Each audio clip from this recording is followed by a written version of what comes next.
I am a big believer in starting with high standards and raising them. We make progress only when we push ourselves to the highest level. If we don't progress, we backslide into bad habits, laziness, and poor attitude.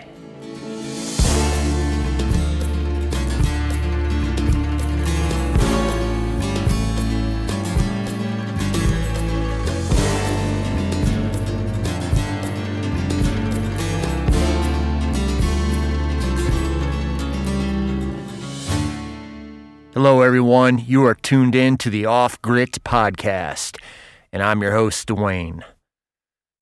That quote, folks, was from Dan Gable. If you don't know who Dan Gable is, you should look him up. Well, we're going to talk more about that quote in a minute. But today, we're going to talk about homesteading. Oh boy, another homesteading podcast, right? Well, sort of. So, when I talk about homesteading, I'm going to be talking about a lifestyle of self-sufficiency. Now, if you look up homesteading and you were to look at images, say you type homesteading or you talk into your phone and you ask it to do it, because that's where we are now, you're going to see pictures of farming, basically. You're going to see people raising food or raising chickens, growing food, maybe canning, but mostly it's going to be food and agriculture. That's about the extent of it. You're not going to see very many pictures of people, doing plumbing.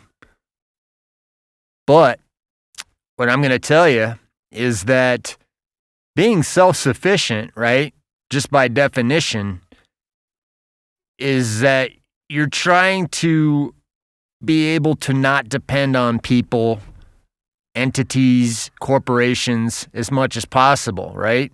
Self-reliance is another word. It's all the same thing. We're just trying to be independent. So what does that even mean anymore? And to me, in order to really talk about this subject, I got to start by telling you how it all started. So I'm riding in my car, driving one of my kids to school, to and from. It's about 6-7 years ago. I don't remember the date exactly. It doesn't really matter. And the drudgery is just starting to get to me. You know what I mean. Stop, go, stop, go, stop, go. You're riding in your car, rushing to the next light, stopping, going. So much traffic on the road because everybody's doing the same thing. We're taking our kids to school. We're picking them up from school. We're taking them to practice. We're going to our job. I think another word is the rat race. So what I'm talking about is nothing new. I'm not the first guy that's thought about this stuff. But there is one question that if you ask this question, it's going to take you down so many rabbit holes. It's driven a lot of people crazy. And it could change your life. And that question is why?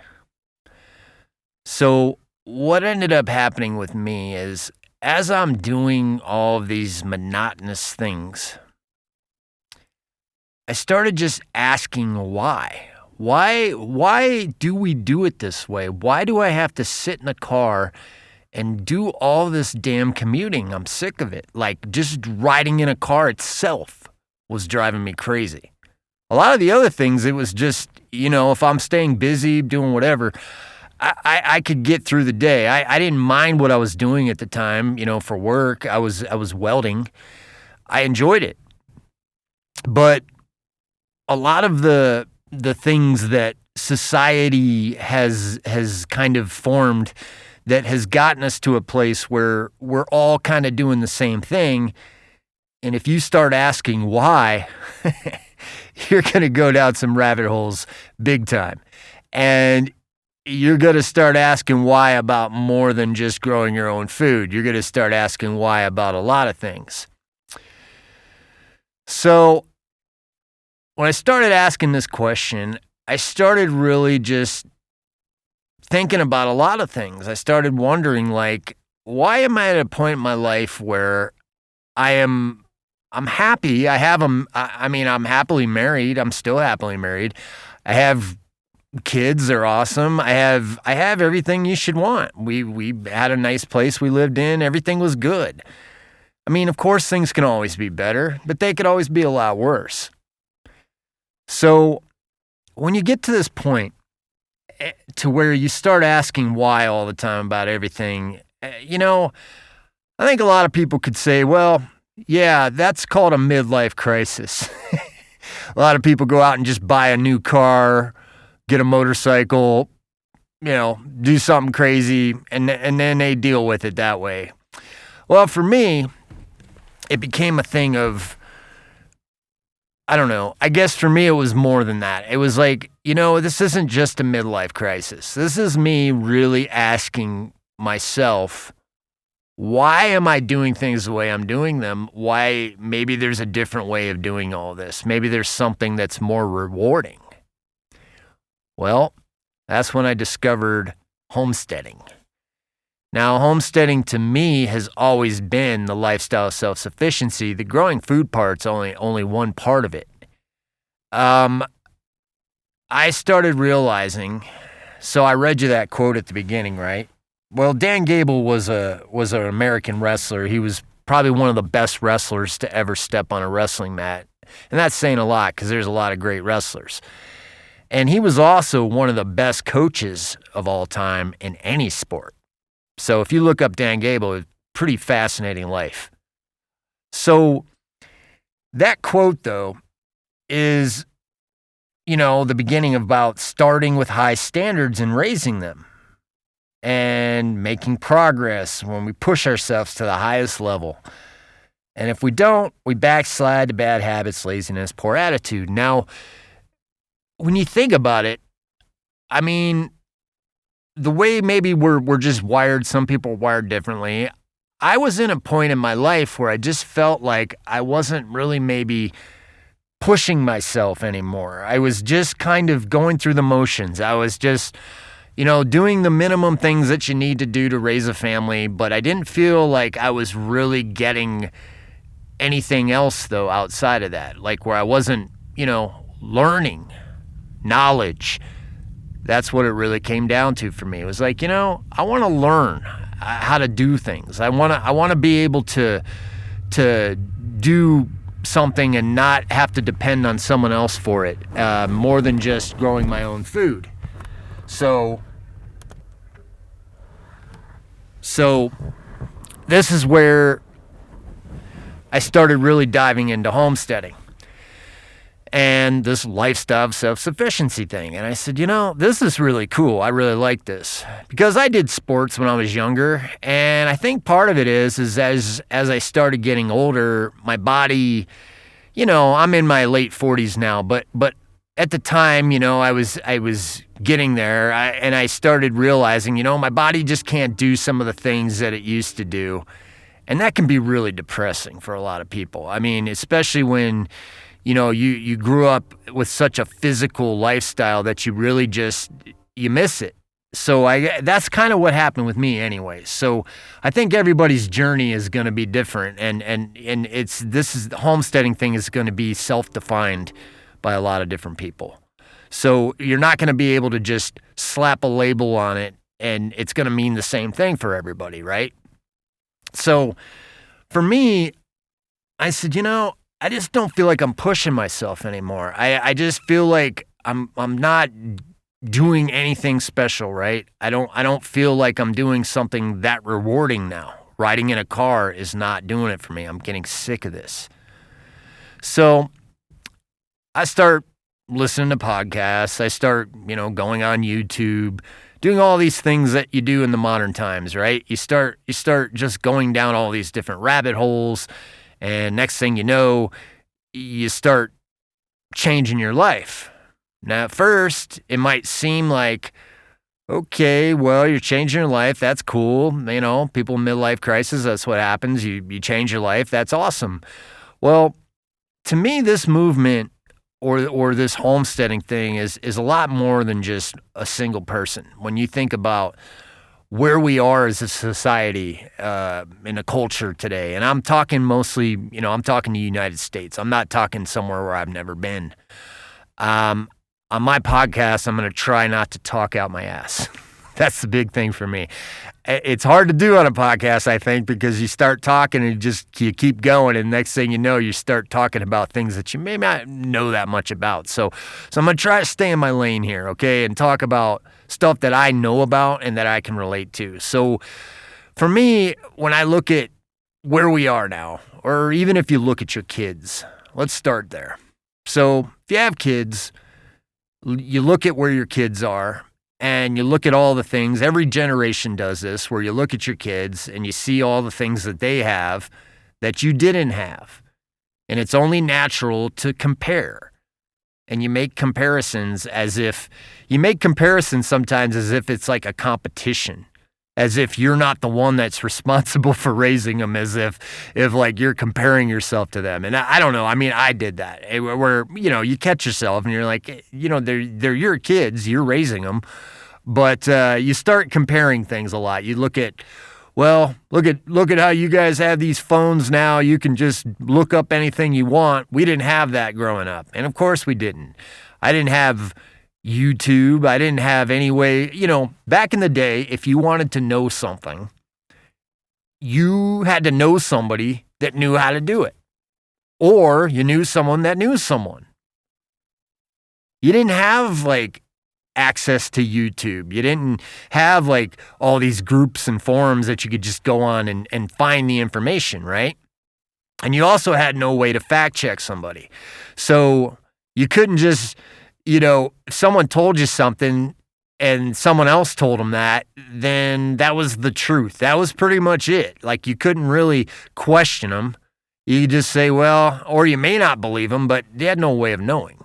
I mean, nowadays, that's the problem, right? But it's weird because we're in a place now where it's almost like, yeah, that should be the way it is, where we can fact check everything. But now it's it's becoming more like muddy waters, sometimes you can't really tell what is true and what isn't true.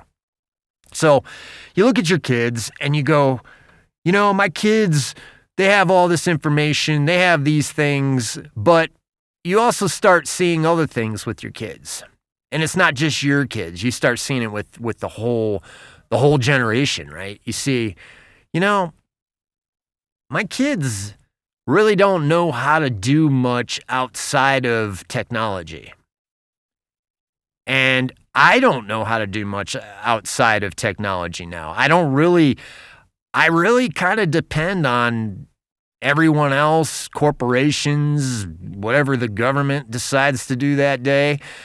I'm kind of just in the rat race. I don't have much control over anything.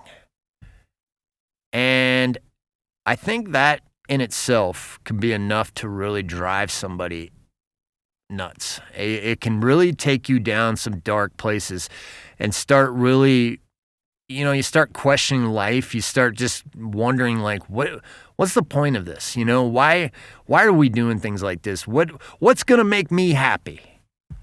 And being self-sufficient to me was always something that I admired. I may not have known it at the time, but I always thought it was cool how if you talk to your grandpa or somebody in that time era, they knew how to do things.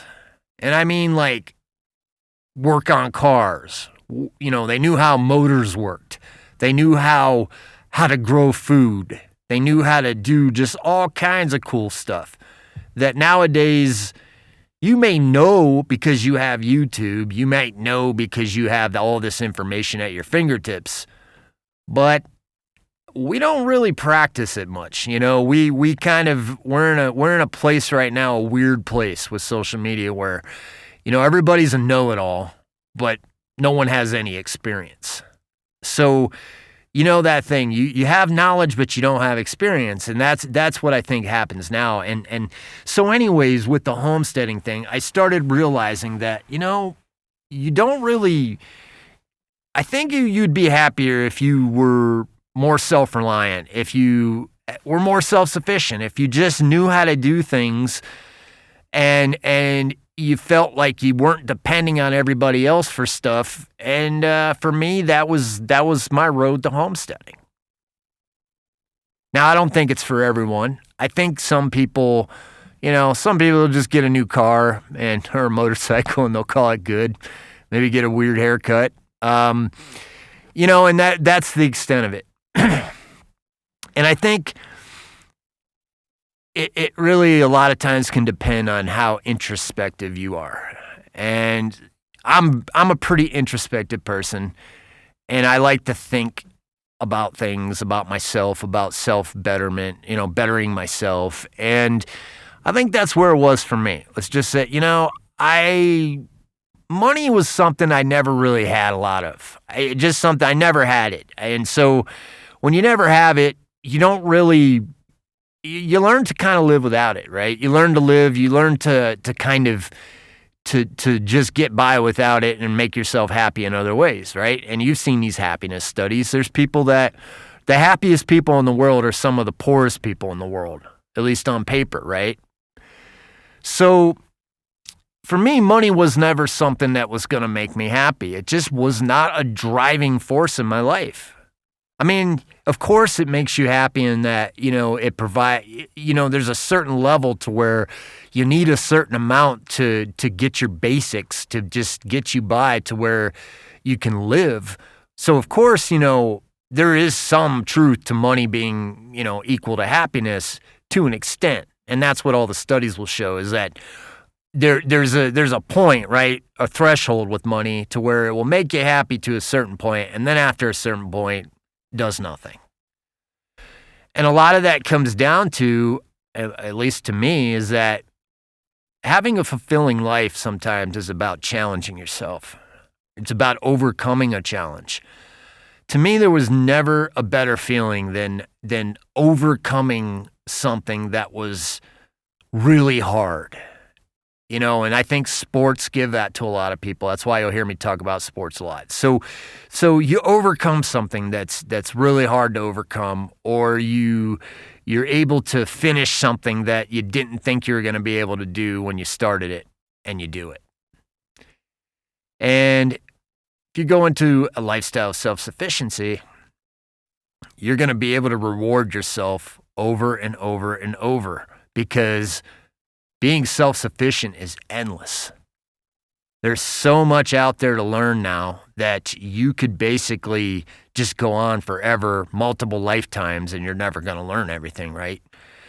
So with today's society, if you will, we talk about, how our kids, they got it so much better than we did, and the kids nowadays, they don't know how to do much. But it's not just the kids, it's us too. We're in a place where, corporations have just been combining themselves and kind of just becoming less and less and less competition.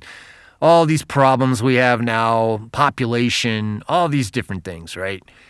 And I feel that it's becoming harder for people to have happiness in a certain extent, because there's all these social economic pressures and all these things. And I'm not, like I said, I'm not going to stay in my lane here. I'm not an economist or a sociologist. I don't know any of those things, but I just know what I see and what I experience.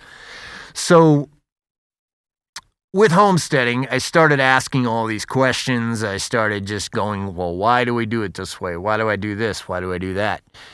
And I started understanding something that, I want to be able to be just more self-sufficient. I want to learn how to do some of these things. And what I did was I made a list. I actually made a physical list. I said, I want to learn electricity. I've always been scared of it, but I've never learned it. I want to learn how to build. I already knew some carpentry, and I was a welder, so I knew fabrication pretty good, but I always knew that there were levels to it. And I said, I want to learn how to build like real structures.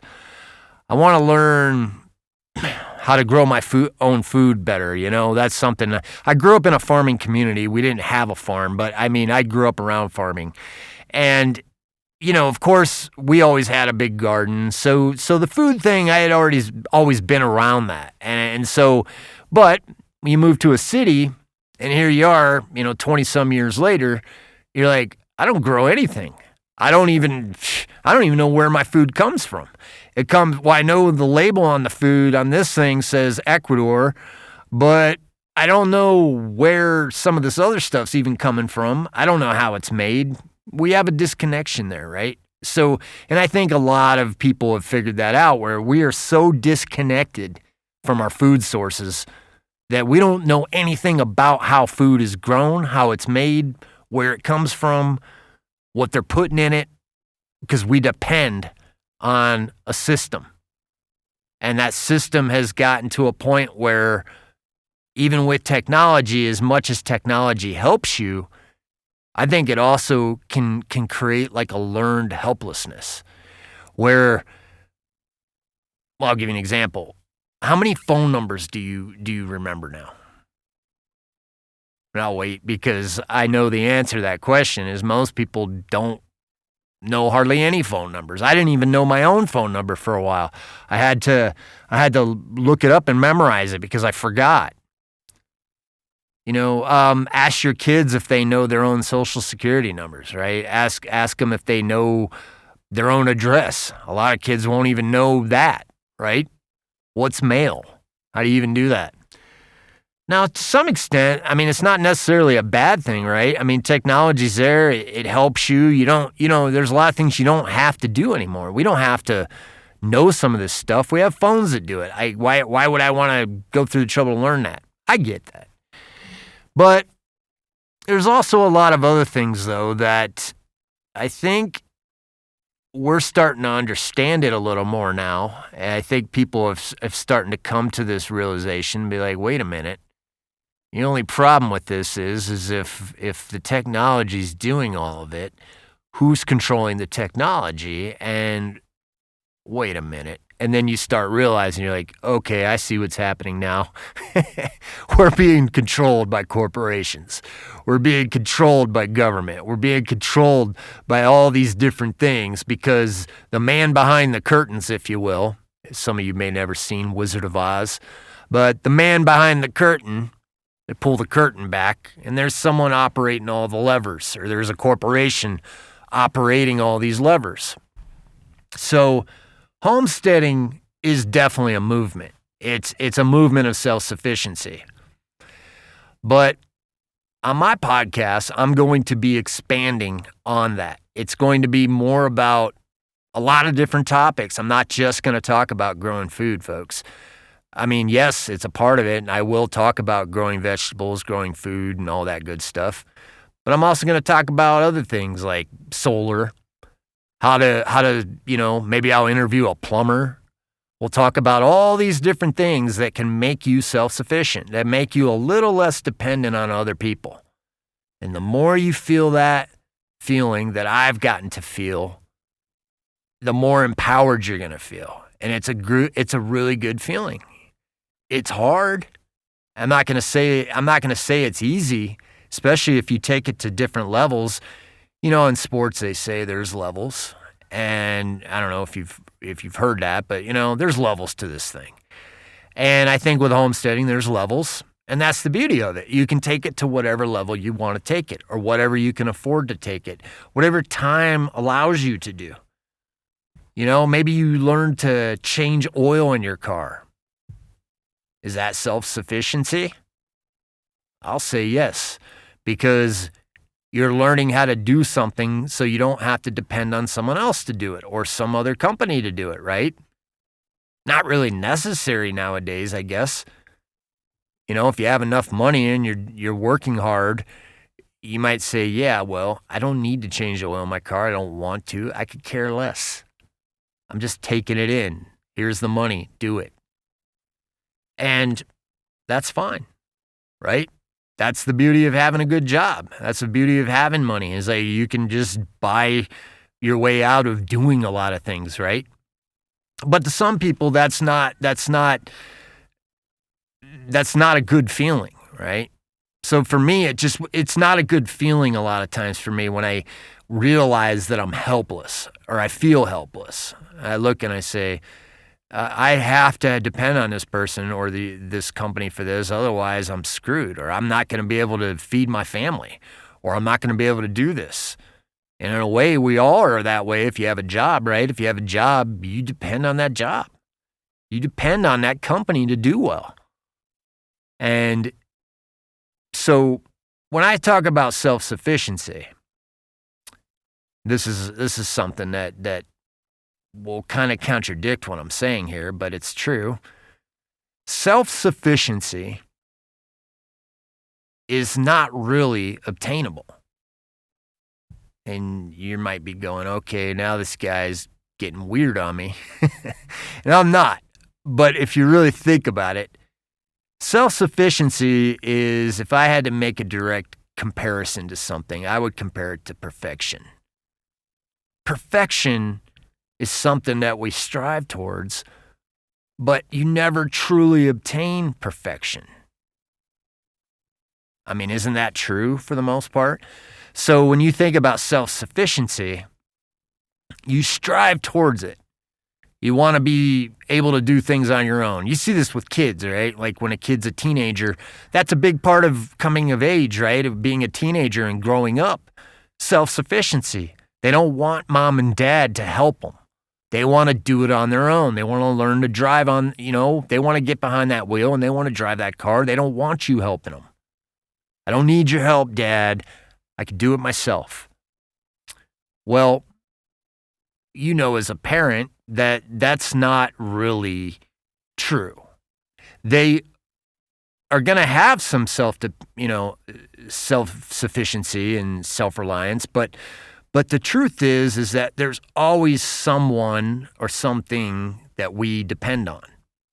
I don't care how self-sufficient you are. If you think that you're completely self-sufficient, that's your ego talking. And your ego is not your amigo. If you ever heard that. But no, it's really true, right? I mean, your ego could be your worst enemy. So your ego will tell you, well, I'm completely self-sufficient. This guy, he just doesn't know what it's like to be self-sufficient. Well, I think I can break that barrier down real easily by just pointing out a couple things. If you have a cell phone, you depend on someone because you didn't come up with that technology. Someone else did, or a group of people did. Generations came up with that. We didn't do it. I couldn't tell you the first thing about how a cell phone works, right? Other than I plug it in and it does what it does and I pay a bill every month to get it to work. So if you rely on any type of tools, anything, you're never going to be self-sufficient. I think it's a no-brainer. You strive towards it, though. And there's nothing wrong with that, right? You strive towards it. Now, you'll see this in sports if you've ever been in sports. Like I coached wrestling, and so, of course, I'm going to have a lot of, correlations here with sports or make a lot of references. And with sports, I coached my son, and one of the things that my son figured out with the sport was that he realized that it never ends. You win this tournament, you just got to go and you got to beat this guy. If you can't beat this guy, then you got to beat this guy. It just never stops, right? You win this state title, then you got to go to nationals. If you win nationals, then you go to worlds. If you go to worlds, well, there's always going to be somebody coming up that you're going to want to beat. And then Father Time catches you, and then before you know it, you're done. So with self-sufficiency, it's a lot like that, where it's like it never truly ends. So it is definitely about the journey, right? When you hear people say, well, enjoy the journey, it's not the destination. Well, that's where we're at, folks. I am doing this for the journey, the knowledge. And you're going to hear me say on this podcast a lot, knowledge is freedom. You've heard knowledge is power, but I'm going to say knowledge is freedom. If you want the freedom to be able to do the things that you want to do, knowledge, that's where it's at. And we are in a place now where we have knowledge at our fingertips, but we have to relearn to not let it make us helpless, because that's the flip side of the coin, right? And that's the weird thing about it is a lot of this technology kind of makes us a little helpless sometimes because, oh, I have the answer at my fingertip, therefore I don't need to practice it. But we have all this knowledge, but we don't have any experience. And that's kind of what I guess I figured out. And I started realizing, I want to change my life. So here I am, years later, living in the middle of the desert, completely off grid. I don't rely on the city for my power. I don't rely on anybody for my water. Actually, that's not true. I have water delivery right now, but I could be completely independent. Eventually I will be. I learned, water catchment. I'm in the middle of building a house right now. I've learned all these different skills over the past 5 years, 6 years, and everything's starting to come together now. But it's really been a tough journey. It's been life-changing, no doubt, but it's been probably one of the toughest things I've ever done. I've had to learn a lot of things, and I realized that growing food was just one part of it. Okay, so this will be the part of the podcast where I will eventually be reading listener emails, maybe phone calls, maybe text. If you go to my show notes, I'm going to have a contact email. I'm going to have my number, and you can call or text. Just be aware that I may read it online on this podcast. I may play the voicemail. So be careful what you say. I'll just leave it at that. So this is going to be the part of the podcast where I do that. Of course, being this is my first podcast and nobody even knows I exist, obviously we're not doing that today. But that's going to be the structure. And then I'm probably going to be reading some current event stuff here. We're going to have different segments as we go and as this thing progresses. But I want to keep it pretty organic and just kind of go with the flow right now. So I'm going to, start to wrap the podcast up, and I'm going to leave you with a few things. And one of the things that I'm going to do is I'm going to pretend someone has asked this question. Well, okay, cool, Dwayne. I want to get into homesteading. I'm kind of bored with my life right now. Where do I begin? Well, a lot of people would say it begins growing your own food, and I think gardening is definitely a gateway to homesteading. There's no doubt about it. I mean, it's definitely a gateway. You talk to anybody that gets into this, almost all of them will say, yeah, I started off, growing things in my backyard. Next thing you know, I'm where I am. So definitely with that, but I'm going to go a little deeper than that. And I'm going to tell you this. If you really, really want to get into living a lifestyle of self-sufficiency, this is where you begin. You begin with making yourself comfortable being uncomfortable. That's deep, right? But no, really, you gotta get in a place with your head where you're like willing, in order to do anything to change where you're at, you've got to be willing to become uncomfortable for a while. Anytime you learn something new, you got to put yourself in a place to be uncomfortable. So if I'm going to be uncomfortable, okay, that's fine. I can do that. But when I say you need to become comfortable being uncomfortable, well, in order to really take advantage of all the things at your fingertips here and to have all this knowledge and to learn all these things to be self-sufficient, it starts with being uncomfortable. And you go through a process, and then you're comfortable with what you're doing because you've learned it and you've put your time in. So I'm going to start by saying that you want to become comfortable with being uncomfortable. That's the first step. The next step is you need to take action. So whatever it is you want to learn, maybe growing food's not your thing. I mean, being a homestead, going into homesteading, you can learn a lot of things: solar, electricity. Maybe you want to learn to change the oil in your car. Maybe you want to learn to fix something on your house. Maybe you want to grow food in your apartment, grow mushrooms. I don't know. Doesn't matter. It's all the same thing, right? It's self-sufficiency. It's learning to be, more independent. But you got to take action. And that's where I hope this podcast is going to help motivate people a little bit, is to learn to take action, to say, you know what? Yeah, I want all these things, but in order for that to happen, I got to get off my ass and I got to make it happen. I can't just sit here and watch YouTube videos or read join all these groups on Facebook and therefore it's magically going to happen. No. And you also got to be ready for failure. Failure is going to be a big part of it. It's a part of any journey. And anybody who's lived on this planet knows that failure is part of life. But you got to be willing to fail and not be embarrassed by failure. I embrace my failures. In fact, you'll hear me talk a lot about failure on this podcast because you know what? It's life. I'm comfortable with it because I'm like, absolutely, I've failed. I've failed at a lot of things. But I always keep falling forward. That's my thing. If you're going to do something like this, you need to make that commitment. You need to say, you know what? I'm going to just keep plowing ahead. And yes, I'm going to fail. I'm going to make mistakes. I'm going to feel stupid. But at the end of this, when the dust settles, I'm going to be a better person, at least to myself, because I overcame something. And there's nothing, in my mind, there's nothing better than that feeling, right?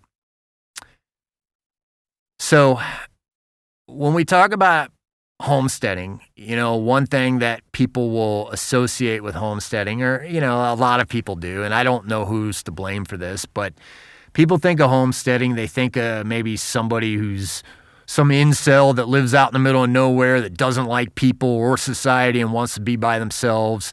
Somebody that has a bunch of land, but, no neighbors, and that's that. Well, okay, here's the thing. The community with homesteading is vast, folks. You're going to see this if you get into this, that I have more of a sense of community now than I ever have when I started homesteading.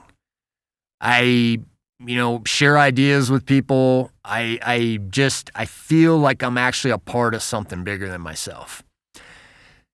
Because it is kind of a movement. It's a movement back to people learning to be more self-sufficient. Because let me ask you this. If you were to start a community tomorrow and you were in charge of starting a community, right? And you said, all right, in order for me to have a community, I need to have buildings, need to have land, need to have electricity, we need to grow food. You know what I mean? It goes into all these different things, and I think you know where I'm going with this, right? Well, in order for you to have all those things, you're going to need people that know how to do it. Of course, that's where community comes in, right? But there's one little catch to this. In order to have that community, you're going to need people that are, to some extent, self-sufficient, at least in some ways, right? So self-sufficiency and community are not mutually exclusive. So don't let anybody tell you that, all right? Because I've read a lot out there where people think that, because people that are homesteading, they almost think it's a bad thing. Or like, yeah, you don't want to be a homesteader because they're not about community, they're loners. And it can be true. I mean, there are people that are loners, but it doesn't, I'm telling you, they go together. Community and self-sufficiency, you need to have it because otherwise you can't have a community if you don't have people that know how to do things. And sometimes knowing how to do something involves being self-sufficient. So that's that, folks. We're going to wrap the podcast up now. I hope you enjoyed it. And I'm going to talk about a lot more things. Definitely, if you want to call in, text me. I don't care. I may not you're not going to get a call back from me. Let's put it that way. But I may put it on the podcast here. If you have any suggestions on something you want to talk about, you hear me talk about, we can go there too. But other than that, folks, it's the beginning of my day. I got to get to work. I hope you all have a great one, and I'll talk to you next week.